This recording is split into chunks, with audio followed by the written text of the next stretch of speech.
ब्रेकनंतर पाहूयात पुढची बातमी। स्थानिक स्वराज्य संस्थांच्या निवडणुका येऊ घातलेल्या आहेत आणि त्याच पार्श्वभूमीवर सोलापूर भाजपमध्ये जोरदार इनकमिंग सुरू आहे। या इनकमिंगला भाजप कार्यकर्त्यांनी विरोध केलाय। दक्षिण सोलापूर मतदारसंघापाठोपाठ उत्तर मतदारसंघातील कार्यकर्त्यांनी शहर कार्यालयावर धडक मारली। भाजप शहराध्यक्ष रोहिणी तडबळकर यांच्यासोबत कार्यकर्त्यांनी शाब्दिक बाचाबाची झाल्याचं पाहायला मिळालं आहे। तर भाजप आमदार सुभाष देशमुख यांच्या समर्थकांनंतर आमदार विजयकुमार देशमुख यांचे कार्यकर्ते आक्रमक झाले। त्यामुळे भाजपमध्ये चाललंय काय असा सवाल विचारला जातोय।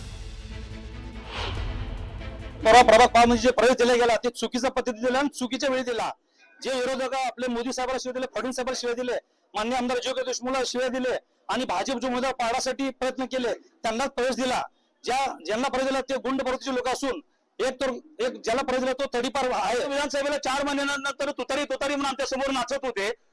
नंतर 8 महिने घड्याळ लावून फिरले। त्यांच्या काढा फेसबुकवर त्यांचे व्हिडिओ बघा। त्यांनी फक्त आणि फक्त हे आउट घटकेचा यांनी प्रवेश करण्याचा केविलवाना प्रयत्न केला।